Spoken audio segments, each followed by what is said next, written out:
Bonjour la jeunesse, j'espère aujourd'hui que vous allez bien. Moi ça va super bien, je suis hyper contente de vous retrouver aujourd'hui. Alors pour vous expliquer un petit peu le contexte de cette vidéo, je suis partie, vous le savez, si vous suivez mes stories sur Insta, suivez-moi sur Insta si c'est pas encore fait, et TikTok aussi, parce qu'il y a plein de choses de vidéos.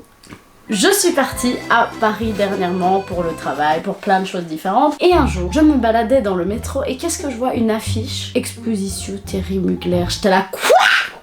Il y avait une exposition et j'étais pas au courant?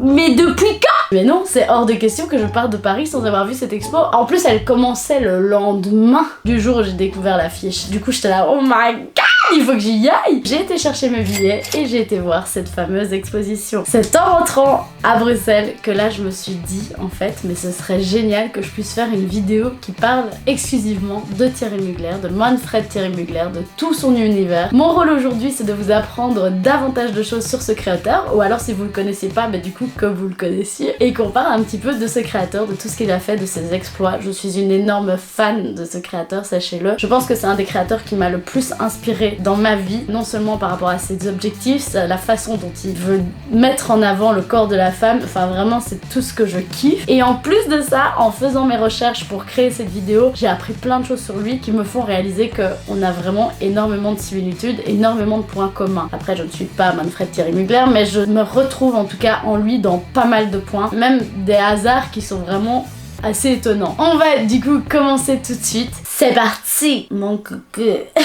Juste un petit point avant que j'oublie, cette vidéo va se passer en deux étapes. Donc il y aura d'abord l'étape biographie où là je vais vraiment vous expliquer tout le parcours de Thierry Mugler, ce qu'il a créé, ce qu'il a fait. Il a fait énormément de choses. Et ensuite je vais vous parler du coup de ce que je pense de ses créations, mon avis, mes créations préférées, etc. etc. etc.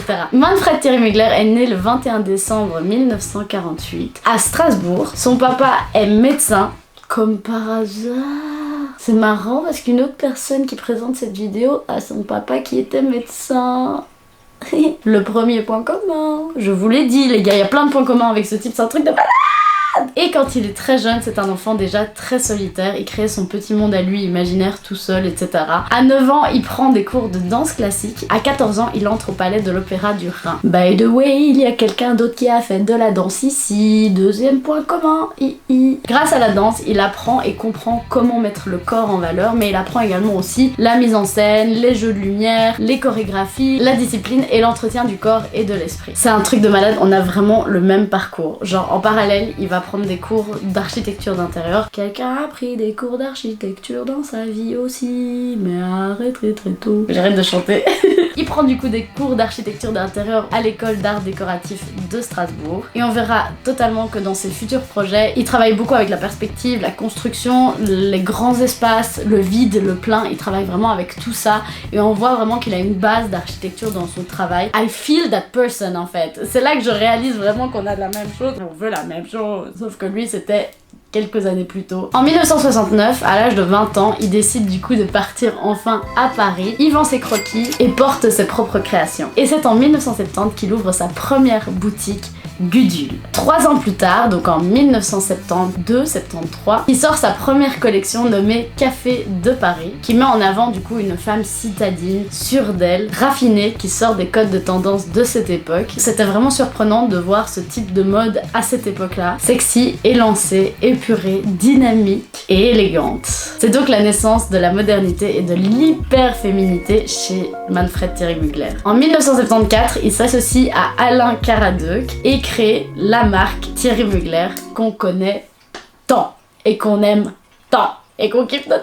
J'aime trop cette marque, j'aime trop ses collections. En 1978, il ouvre sa première boutique aménagée par André Poutman, une grande architecte d'intérieur très talentueuse, pour créer donc sa boutique et avoir du coup un univers qui lui ressemble complètement, un univers atypique qu'il a depuis toujours. Son magasin se trouve sur la place des Victoires à Paris et la marque Thierry Mugler devient une filiale qui appartient au groupe Clarins.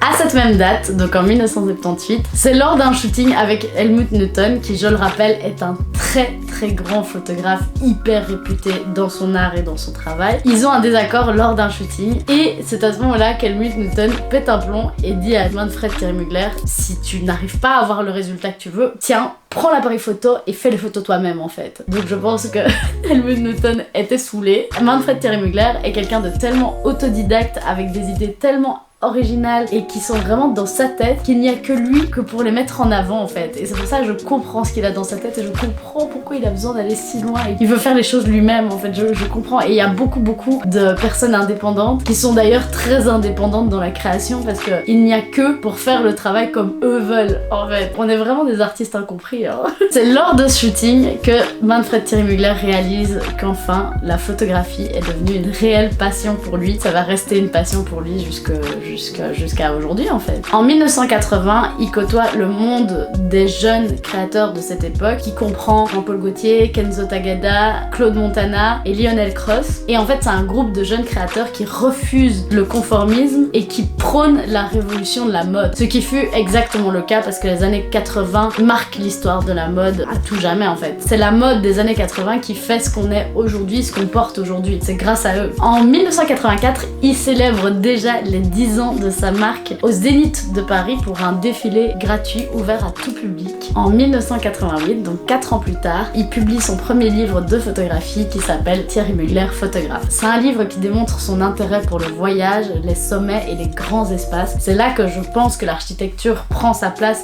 dans cette faculté pour lui. Il aime beaucoup mettre en scène des personnages dans des lieux démesurés et c'est magnifique, c'est vraiment très bien fait. En 1990, il est invité par la chambre syndicale de la haute couture, donc il entre dans le monde de la haute couture, sauf que son travail c'est bien plus que cela. Ces défilés, c'est des spectacles, c'est des mises en scène, c'est des chorégraphies, c'est tout un univers, ce n'est pas seulement un défilé. Et c'est ça qui manque aujourd'hui d'ailleurs, je trouve. Il faut savoir que Manfred Thierry Mugler, c'est quelqu'un qui a beaucoup de caractère, je pense. C'est un artiste, faut le savoir.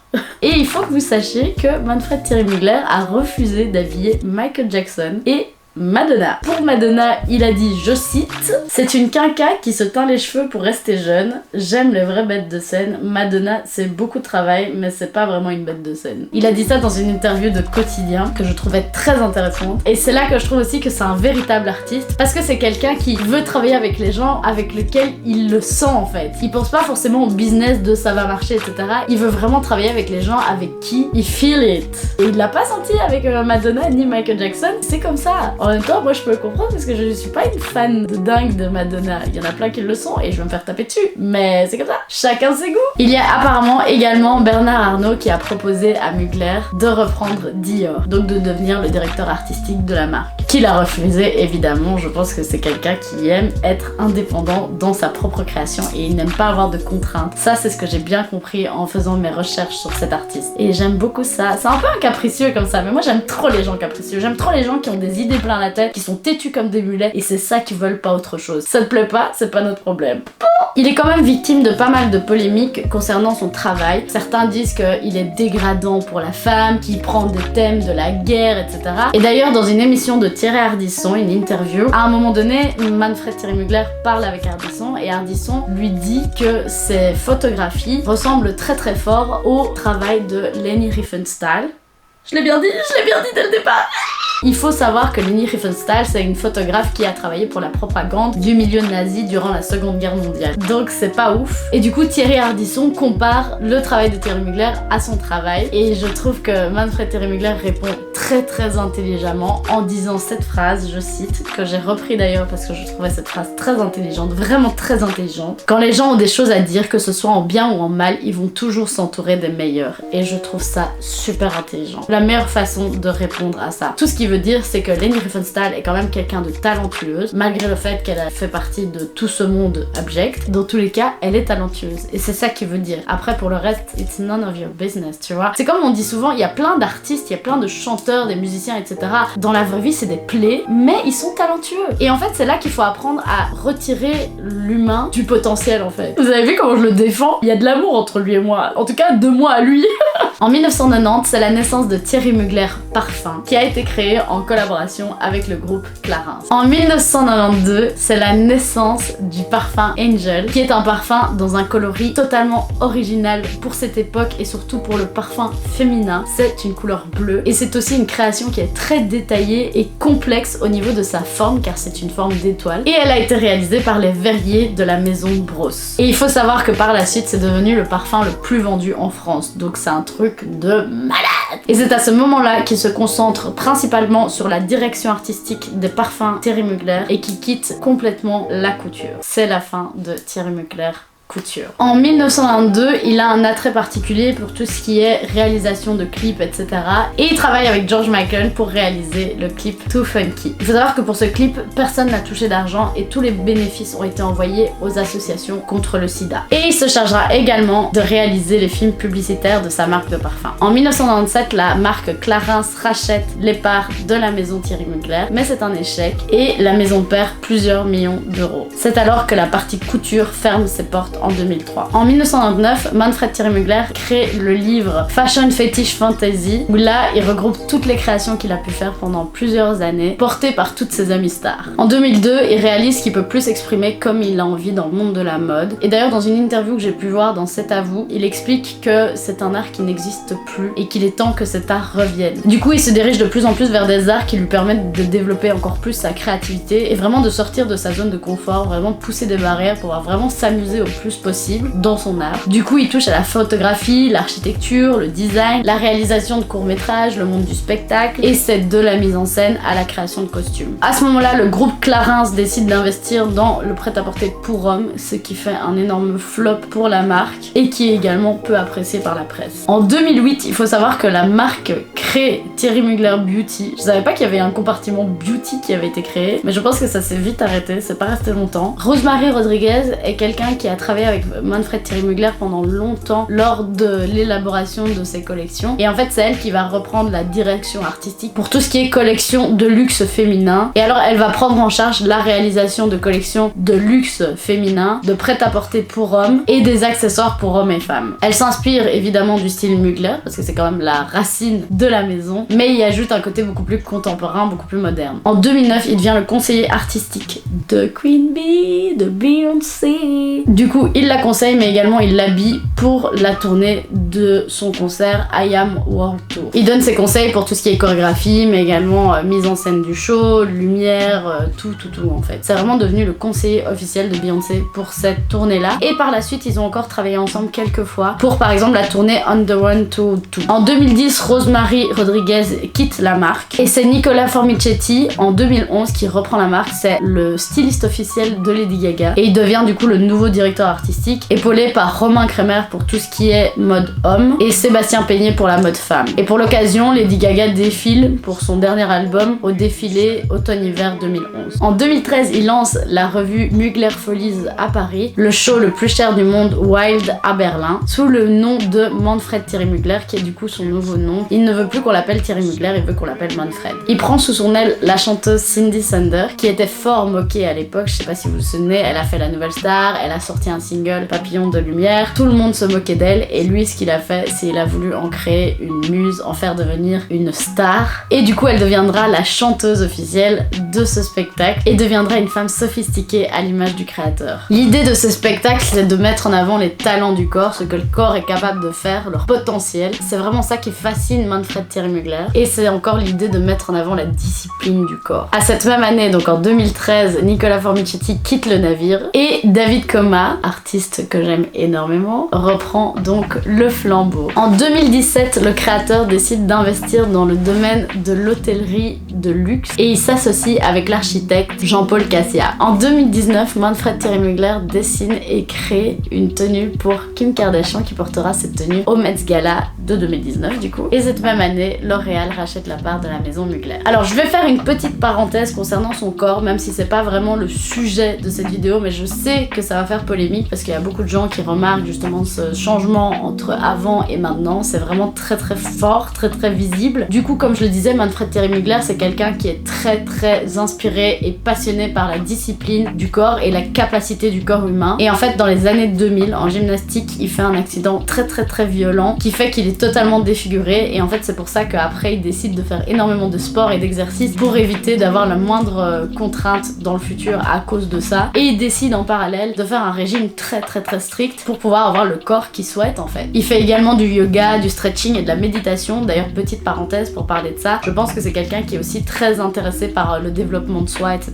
parce que dans plusieurs interviews j'ai pu entendre ce qu'il disait et on entend vraiment que c'est quelqu'un d'assez sage, assez paisible, avec des valeurs très intéressantes et très intelligentes. Pour lui, le bonheur est dans la discipline. Plus tard, il fera de la chirurgie et il mettra des implants pour créer une transfiguration physique, ce qui va le rendre méconnaissable. Mais c'est son choix, il fait ce qu'il veut, c'est son corps à lui, laissez-le tranquille. On va parler du coup maintenant de ses créations. Pour définir un petit peu son travail, c'est un créateur qui fait des tenues très élégantes, qui mettent en valeur la femme, son pouvoir de femme, qui apporte également une modernité. C'est ça que je trouve assez choquant, c'est que c'est un artiste qui est très avant-gardiste pour son époque, parce qu'il faut dire quand même que ces tenues étaient faites dans les années 80-90, et à cette époque, si vous regardez un petit peu ce qu'il y a dans les fripes dans les années 80-90, c'est des trucs un peu old school, et lui il amenait vraiment un côté très moderne, avec des corsets, avec des épaules en pointe comme ça, très beau, très féminin. Ça met vraiment le corps de la femme en valeur et c'est exactement ce que je kiffe et c'est exactement son but, je crois. Oui, c'est un artiste très avant-gardiste parce que ça fait 50 ans que ses créations ont été faites et il y a toujours pas une ride quoi. Il y a encore des artistes qui portent les créations de Thierry Mugler alors qu'elles datent d'il y a 50 ans. C'est fou quand même. La femme Mugler, c'est une femme qui a énormément de personnalité, elle attire énormément, elle est très futuriste. Il aime l'idée de transformer une femme en une femme inaccessible, un petit peu méchante aussi, mais tout de même énergique, citadine, rythmée. Et comme je vous disais, c'est quelqu'un qui a une certaine sagesse, donc à un moment donné il dit la beauté est partout, il suffit de la regarder ou d'être capable de la voir. La danse lui a apporté la construction du corps, la structure, et c'est là que sont nées vraiment les épaules carrées, vraiment le corps très structuré. Les épaules carrées de la marque, c'est devenu vraiment une icône des années 80. Faut savoir que dans son travail, il bosse souvent avec le corsetier Mr. Pearl, Monsieur Pearl, qui lui permettent d'affirmer encore plus son univers. C'est vraiment beaucoup de corsets, des épaules très carrées, des talons très hauts, c'est vraiment ça la silhouette Mugler qu'on apprécie, qu'on adore. Mettre tout ce que la femme a de plus beau en valeur. Non seulement il utilise des formes très innovantes, très modernes, comme je vous dis, 50 ans que ses créations ont été faites et pas une seule ride. Dans les formes, il est très innovant, mais également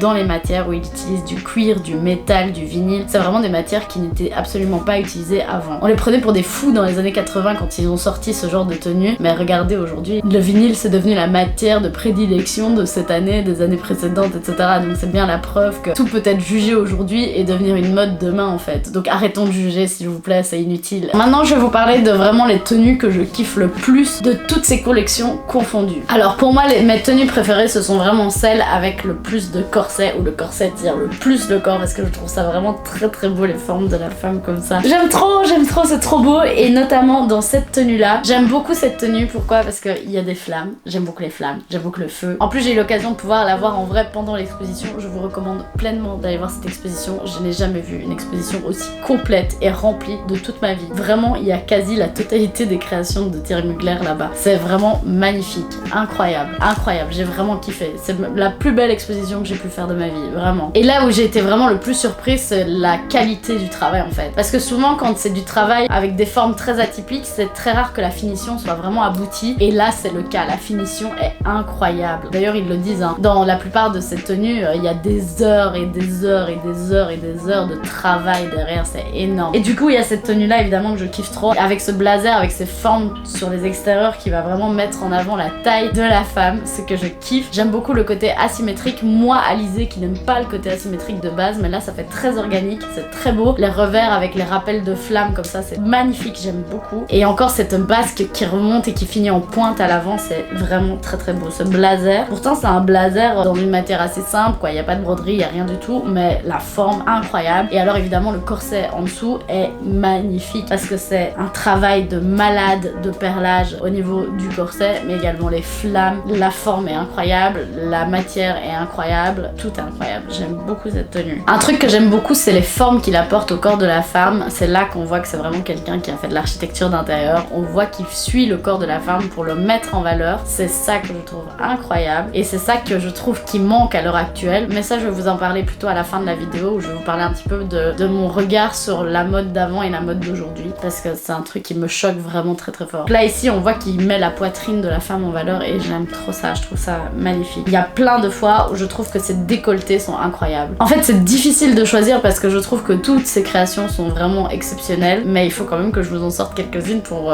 vous montrer un petit peu mon top des créations Mugler. Alors on a la bonne vieille création bien connue de la femme un petit peu bionique, la femme futuriste. Il adore ce côté-là, pouvoir mettre en avant le côté futuriste. C'est génial, je trouve ça trop beau, c'est très sexy, très sensuel, très fatal. Et j'ose pas imaginer le travail de fou que ça doit être en fait. Il a dû travailler avec des gens qui travaillent le métal eux-mêmes, réussir à avoir cette forme, etc. Ça a dû être un travail de fou, un travail énorme de collaboration qui a pas dû être toujours facile, parce que je suppose qu'il avait des idées dans la tête que du coup la personne qui travaillait cette matière n'a pas pu forcément toujours comprendre. Donc c'est là que c'est intéressant de voir qu'il sait collaborer avec les gens et il sait faire en sorte que ses idées soient réalisées en fait. Ah, cette tenue là, j'ai kiffé de dingue. La tenue Cowgirl, je l'ai vue aussi en vrai, le travail est incroyable, exceptionnel. Je n'ai pas d'autres mots en fait pour définir à quel point ce travail est magnifique. Il y a un travail de perlage, de broderie de perles partout sur la tenue. Imaginez les cuissardes, le chapeau, le body, tout ce travail de perlage et c'est magnifique. Ces couleurs dorées, rouge, bordeaux, ces cuissardes un peu larges qui mettent encore une fois le corps de la femme en valeur comme toujours. Ce corset qui remonte au niveau des fesses, c'est trop beau, c'est magnifique, magnifique, magnifique. J'aime beaucoup ces cœurs aussi qui tombent sur le bas du chapeau. J'aime trop, j'aime trop, j'aime trop, j'aime trop, j'aime trop. Vraiment cette tenue incroyable. Et je connaissais pas cette tenue avant l'exposition et j'ai vraiment flashé dessus. Une tenue également que je trouve exceptionnelle, c'est cette tenue-ci qui là, c'est pour moi une des plus belles pièces de Thierry Mugler. Et d'ailleurs l'exposition l'a bien compris parce que c'est cette pièce-là qu'ils ont mis en avant tout le long de l'exposition. J'ai pas les mots en fait. Cette pièce a demandé des mois et des mois de travail, c'est incroyable. Encore une fois, ce corset qu'on retrouve pour bien raffiner la taille et bien avoir le côté féminin et toute cette référence à l'oiseau comme ça, toutes ces plumes. J'ai appris, les manches ont été faites en crin de cheval et en fait ce que vous voyez là sur la robe, tout ce qui est un peu écaille, ce sont des plumes qui ont été également brodées, perlées, etc. Donc il y a vraiment un travail même sur chaque chose qui a été ajoutée à la robe, c'est un truc de malade. Le travail est incroyable, exceptionnel. Et puis encore cette armure au milieu qui fait rappel à ce corset, c'est...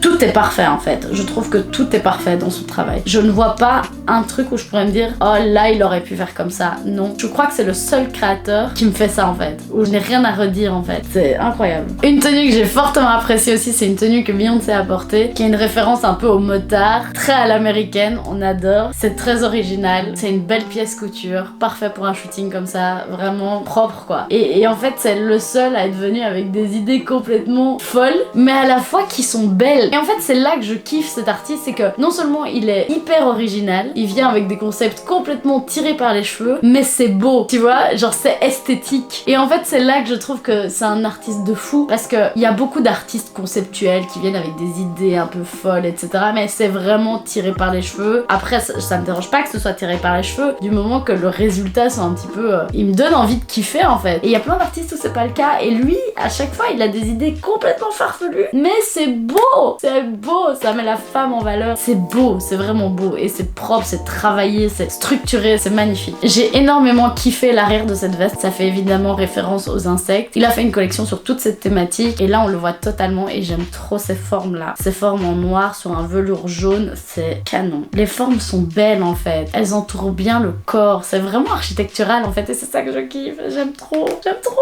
Il a également fait ce corset qui est un énorme kiff pour moi. Je sais pas si vous l'avez déjà vu quelque part. Ça vous dit rien? Vous êtes sûr? Eh bien on l'a vu là. Et c'est encore une fois incroyable. C'est tout ce que je kiffe. C'est exactement, parfaitement ce que je kiffe. C'est exactement ce vers quoi je voudrais aller. Vraiment. Ah pour moi c'est... Je prends mon pied là quand je vois ce genre de choses. Magnifique. J'ai rien d'autre à dire. Tout est parfait. La finition, la forme, le travail que c'est, la découpe. Tout est parfait. Tout est clean, tout est beau, tout est propre, tout est travaillé de dingue. C'est magnifique. J'aime trop. My god. Oh là là. Putain, je kiffe cet artiste. C'est un truc de malade. Il y a encore deux tenues que je vais vous montrer que je kiffe vraiment énormément chez Mugler. Celle-ci, qui est une tenue d'ailleurs qui a été portée par Cardi B parce que Manfred Thierry Mugler s'entend très très bien avec Cardi B. Il l'a d'ailleurs habillé beaucoup de fois. Vous pouvez le voir avec cette photo et également cette photo-là. Il a habillé énormément de stars dans tous les cas. Vous pouvez le voir ici.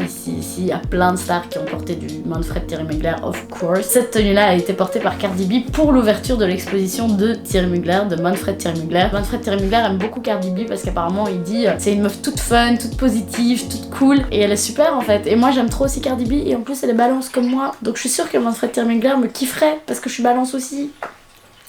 Franchement je kiffe, donc cette tenue a été portée par Cardi B que je kiffe, qu'on adore et qu'on salue.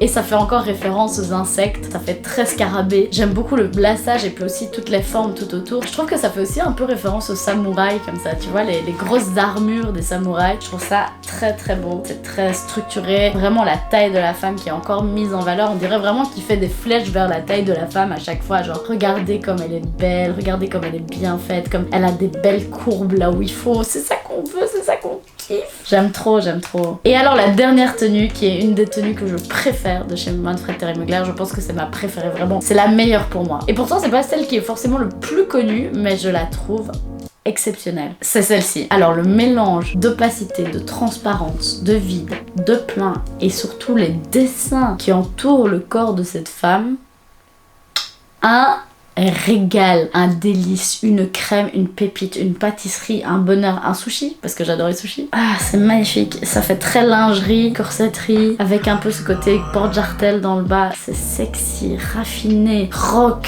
femme fatale, femme de pouvoir. Et comme je dis aussi, même moi quand je faisais mes créations, j'aime beaucoup créer des tenues pour une femme qui en impose, et elle en impose tellement qu'elle en fait limite peur. Et j'ai l'impression que lui aussi, il kiffe ce genre de truc. Et je te promets mec, je t'ai pas copié, c'est juste qu'on a les mêmes délires, on a les mêmes kiffs en fait. Bon après tu m'as beaucoup inspiré dans ton travail évidemment parce que je kiffe ton travail. Pourquoi je tutoie les gens comme ça? Je kiffe votre travail monsieur Manfred Mugler, sachez-le, je vous aime énormément, sachez-le, I love you. Et là c'est typiquement mon univers, typiquement ce que je kiffe, typiquement mon style, les formes là où il faut, la mise en valeur du corps, les pointes, les lignes.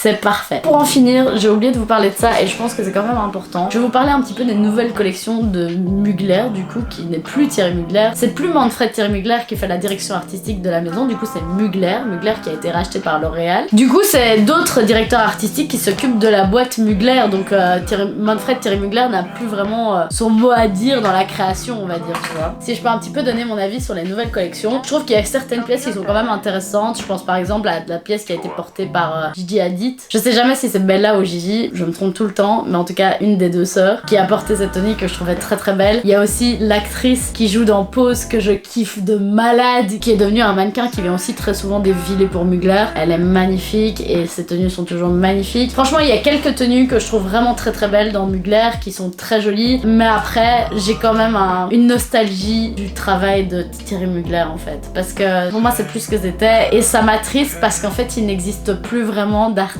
designer qui crée des vêtements artistiques en fait. Maintenant on est vraiment dans la production. Je pense qu'on est arrivé vraiment dans une époque où on est dans le business. Il faut que ce soit rentable. On sait que le monde vestimentaire c'est quelque chose de très rentable qui rapporte beaucoup de thunes. Donc du coup les gens ils veulent faire des vêtements qui rapportent beaucoup de thunes. Et en fait le problème c'est qu'on réalise de plus en plus que la haute couture c'est loin d'être quelque chose qui rapporte de la thune en fait. Parce que c'est des heures de travail qui sont certes à un tarif très élevé, mais est-ce que ça se vend? On sait pas. Et c'est d'ailleurs pour ça que des pièces couture, haute couture type Thierry Mugler dans les années 80 ne s'en vendraient plus au jour d'aujourd'hui parce que les gens ne veulent pas acheter ce genre de tenues parce que c'est pas des tenues portables dans la vie de tous les jours. Mais le problème c'est que je trouve que c'est des tenues qui sont tellement inspirantes pour plein de choses que je trouve ça dommage que ça n'existe plus en fait. Et j'aimerais bien retrouver des artistes comme dans les années 80 qui viennent un peu bousculer le monde de la mode parce que là j'ai l'impression que ben voilà, on se satisfait de ce qu'on a tout fait, donc voilà, on retourne en arrière, on reprend des vieux trucs et enfin, je trouve ça dommage. D'ailleurs, il y a des artistes, ils font ça, ils prennent les collections des années précédentes, ils prennent les photos et sur chaque photo, ils rajoutent des petits nœuds, des petites broderies, des petits ci, des petits là, mais il n'y a plus de modification de forme parce que maintenant on est dans la production constante. Il n'y a plus vraiment de temps de création, de temps d'élaboration. D'ailleurs, moi ça me choque en fait qu'il y ait 4 collections par an en fait pour certaines marques. La collection croisière, la collection prêt-à-porter, la collection couture, la collection homme, femme, enfant, blabla, mou. Non en fait, c'est beaucoup trop, c'est vraiment devenu un business, c'est vraiment devenu devenu de l'argent en fait. Et pour moi le côté créatif de la mode n'existe plus. Et c'est là franchement que honnêtement je suis vraiment déçue et triste par vers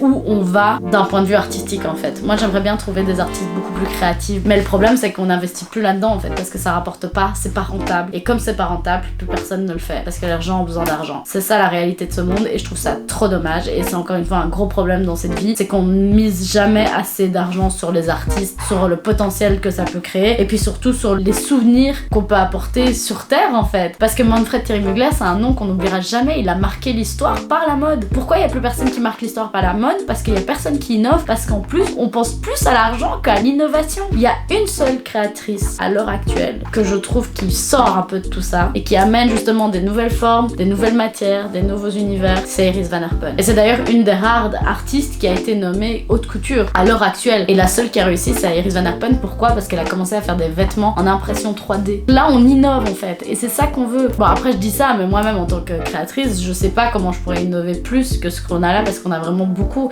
Et c'est ça le problème, c'est qu'il y a beaucoup d'informations, trop d'informations. Et du coup c'est très dur maintenant de sortir son épingle du jeu. Mais je pense que c'est toujours possible parce que chaque humain a son parcours et chaque parcours peut apporter une innovation dans la vie de chacun. Mais bref, du coup tout ça pour dire, je trouve que la mode actuelle est très triste, très similaire. On reprend juste les vieux dossiers et on les remet sur la table comme ça à chaque fois. C'est en constante continuation. Je trouve qu'on évolue plus énormément dans le monde de la mode et je trouve ça très dommage. Mais bon voilà, après c'est comme ça, c'est la vie et on fait avec la vie quoi, on fait avec ce qu'il y a. Mais c'est vrai que j'aimerais bien pouvoir trouver un artiste où je peux me dire putain j'ai trop hâte de voir son défilé, j'ai hâte de voir ce qui m'attend, tu vois. Je suis de moins en moins excitée de me dire oh qu'est-ce que cet artiste va faire à nouveau, tu vois. Tandis que Manfred Thierry Mugler, bon après j'étais très jeune quand lui il faisait ses... j'étais même pas née.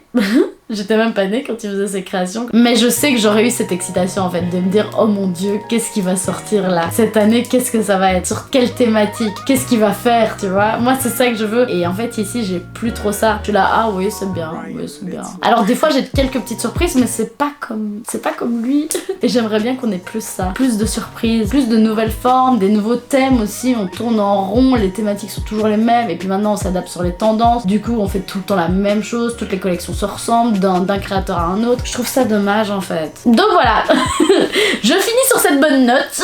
Donc tout ça pour dire, je kiffe cet artiste. Je suis très contente d'être née en 1993 pour pouvoir voir le travail de ce talentueux personnage. J'ai kiffé pouvoir vous parler de Manfred Thierry Mugler, de son univers, de ce qu'il a fait. Et j'ai kiffé faire des recherches sur ce sujet parce que j'ai appris plein de choses et j'ai vu des nouvelles choses que j'avais pas encore vues et cette exposition a été aussi très enrichissante. Donc voilà, j'espère vous avoir apporté le même intérêt que j'ai moi-même pour la marque. J'espère que vous avez kiffé. C'est une vidéo un peu plus originale que ce que je fais d'habitude. Je l'ai déjà fait pour par exemple Jean-Paul Gaultier. Si vous l'avez pas vu, n'hésitez pas à aller voir et abonnez-vous à ma chaîne si vous avez kiffé son contenu. Dans tous les cas les poulets, je vous fais d'énormes bisous. N'hésitez pas également à me dire quelle création vous kiffez le plus parmi celles que vous avez vues dans cette vidéo. Dites-moi également si vous voulez voir une autre vidéo où je me focus sur un autre artiste. Quel artiste vous intéresserait? Je kifferais pouvoir savoir. Et dans tous les cas, je vous fais d'énormes bisous la jeunesse. Et on se voit à très bientôt pour une prochaine vidéo. La bise. J'ai fait un potion, j'ai postionné sur ma bouche moi-même. J'ai jamais compris comment j'ai pu faire ça. Il y a plein de fois où ça m'arrive, tu vois, où tu postionnes et ça revient sur ton visage. Quoi? Comment ça peut arriver ce genre de choses? La bise. On va s'arrêter là.